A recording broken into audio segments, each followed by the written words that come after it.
Hello, good people. Welcome to my channel. My name is Shabaka, but you can call me G Triple. It's been a long time in the making to come up with this channel, but thankfully, finally, I'm here. I made it. Thank you in advance for your support. So, why G Triple, you might ask? Well, the G can stand for a lot of different things. So, it can stand for good, great, glorious, God, gangster, so many different meanings. Also, in my case, I live in Grayson, Georgia, which is in Gwinnett County.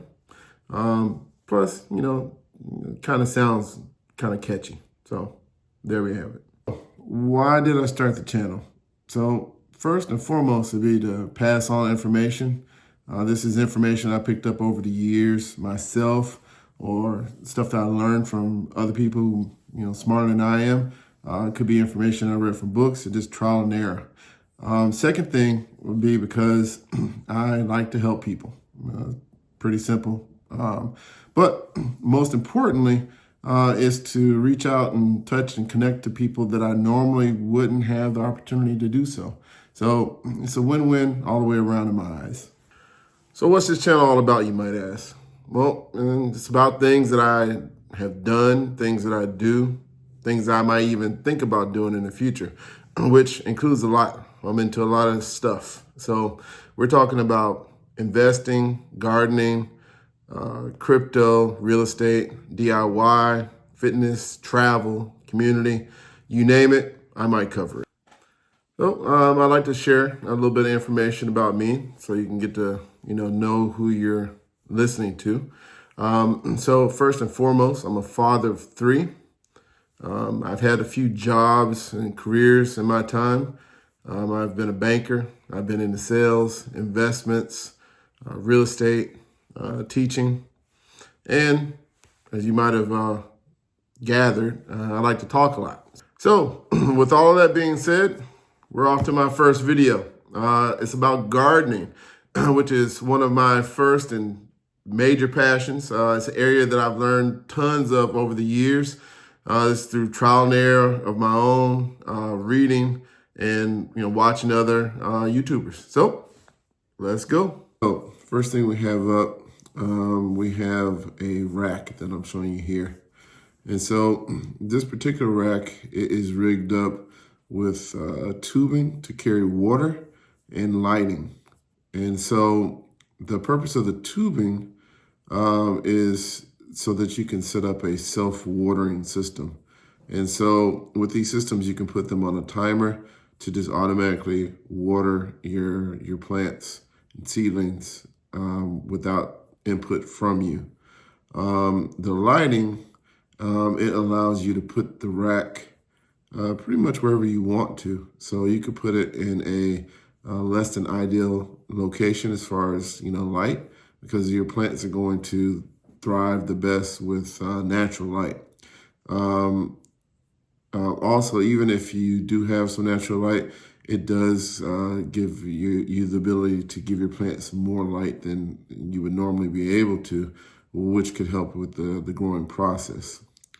Good places to put the rack in. You could put the, in a area of your kitchen inside the house, or you could do a garage or a basement.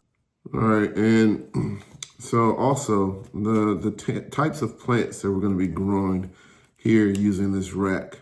And so it's going to be three different types of uses of growing.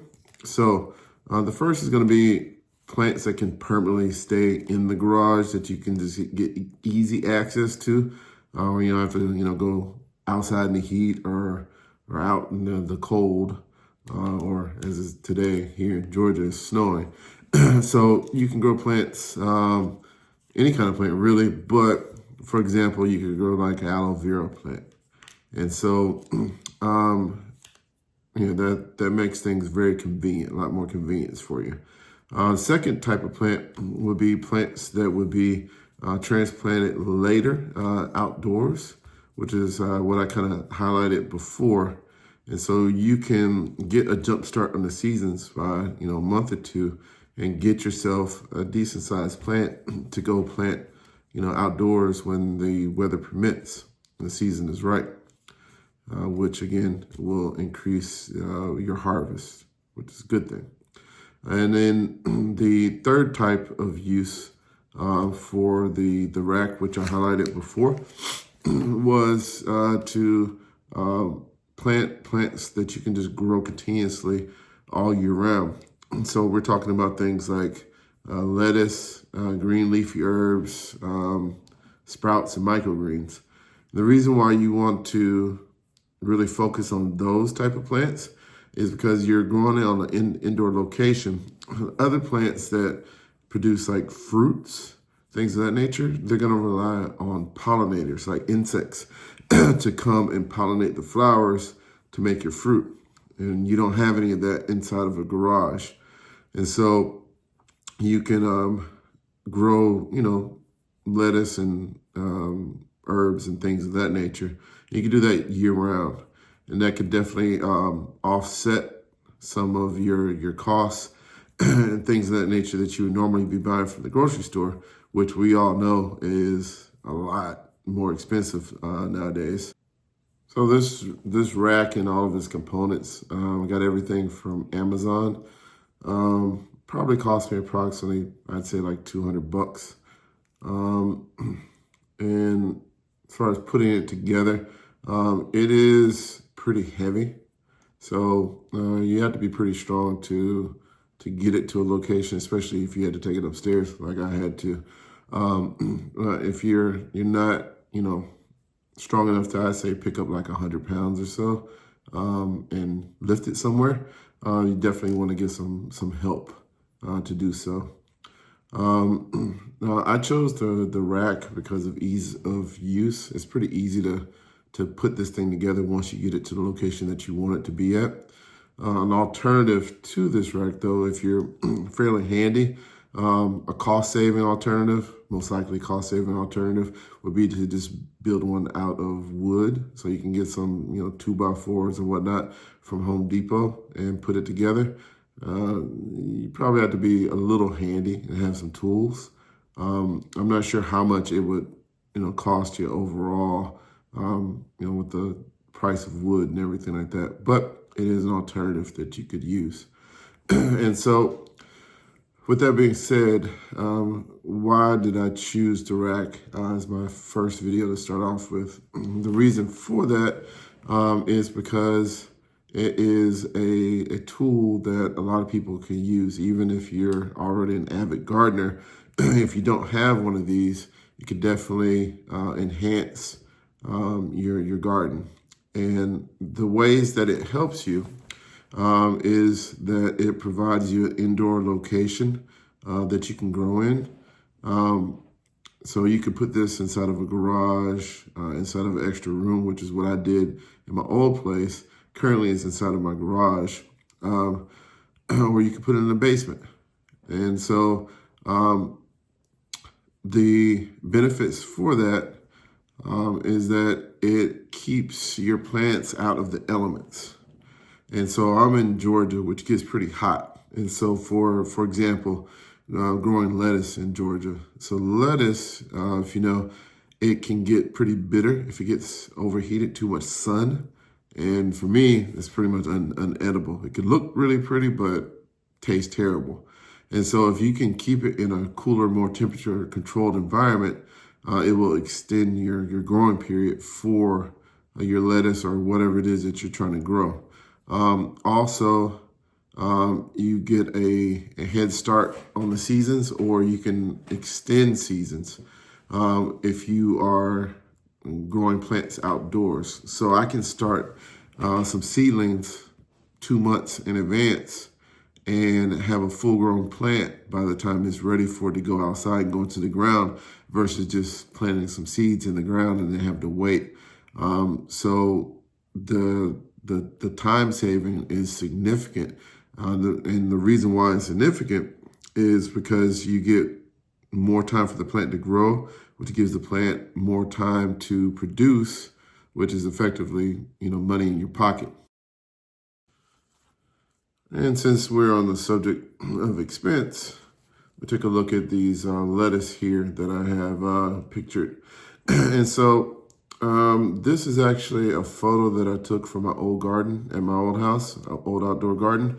And this is just an example of some of the types of lettuces that you can grow. And so you can see here some kind of, fancy looking lettuce. You would pay a pretty hefty penny at a grocery store for produce that looks like that. But literally on your rack or in your garden, you can grow stuff like this for change, pocket change, and just some time and effort. So the benefits of diversity in just getting things that you normally wouldn't be able to get is gives you yourself, a lot more health, potential health. It adds, flavor to the food, adds more nutrients into your body. It allows you to control the inputs of what's going into your soil. So if you know anything about the farming industry, they tend to use farming methods where they just produce the same type of food on the same land over and over and over again. And what that does is that depletes the soil from its nutrients. And so with you growing your own things on a small scale, it allows you to control the inputs on the soil. So you can input nutrients into the soil that you normally wouldn't get from the ground in mass-produced, farms and things of that nature. So what you end up with is produce that is just naturally has different, nutrients and vitamins.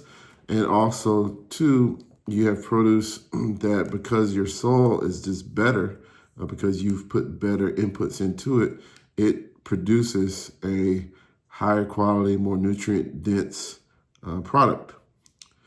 Also, because you're growing your own thing, what's in or not in, more importantly, in your food or sprayed on top of it. And also the cost. To eat a lettuce like this literally would cost probably half of or less than what it would cost for you to purchase it out of the grocery store. So it's a win-win all the way around. What we have here is an old picture of what I was growing on the rack. And so this is one of the containers, one of the trays that you were going to use when growing on the rack.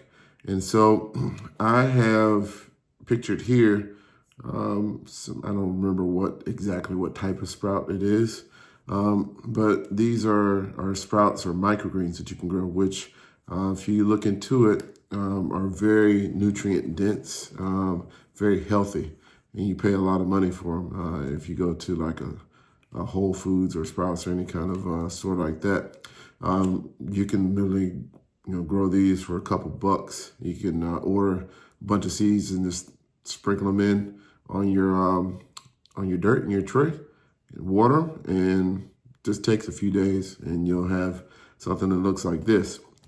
And so outside of the sprouts, you can actually, and I would probably suggest for you to actually grow all your green leafy items like this, as we have shown here. If you do your lettuce like this, instead of just growing like one large plant, they call this high intensity planting. And so if you plant lettuce like this, for example, what you're going to end up with is a bunch of small leaves. Now, the good thing about that is you can, chop those off, and they're already the perfect size to make a salad out of, versus if you have a large one, a large head of lettuce, you're going to have to break that down and break up those leaves and stuff to make it, bite-sized pieces to make a salad with.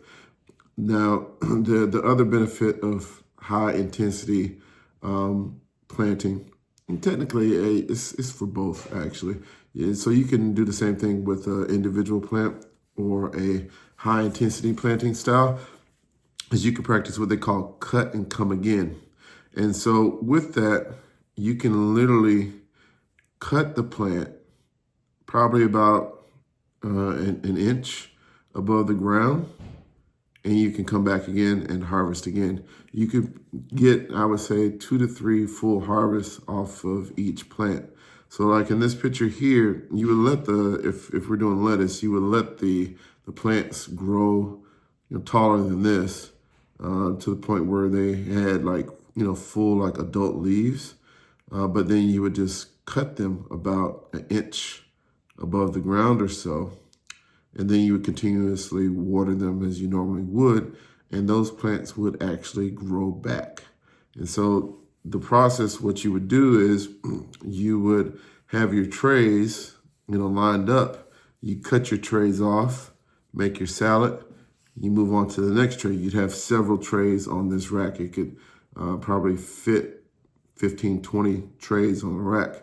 And so what you would do is you would just cut it, come again, to it once you get to the end of the tray, end of your group of trays, and you come back around to it. And by the time you come back around to it, you've got enough growth to cut and just redo it again. So you could just make a circuit around your rack, and you probably get like 3 laps off of it, which would be countless numbers of containers of lettuce if you went with lettuce. Okay, folks, so there we have it. It's my first video. And so this is going to be a project that I continuously update. You can follow along with me as I get this, completely fitted out with trays and everything. And I'll guide you along the process, how you can get your own rack set up inside your house or in your garage and start producing some nice, healthy food for yourself and your family. Help offset some of those high grocery costs. Again, I'd like to say thank you for tuning in as I, try this new YouTube thing out. Please like, comment, subscribe, and share. I welcome your feedback, and I appreciate your support. Have a blessed day.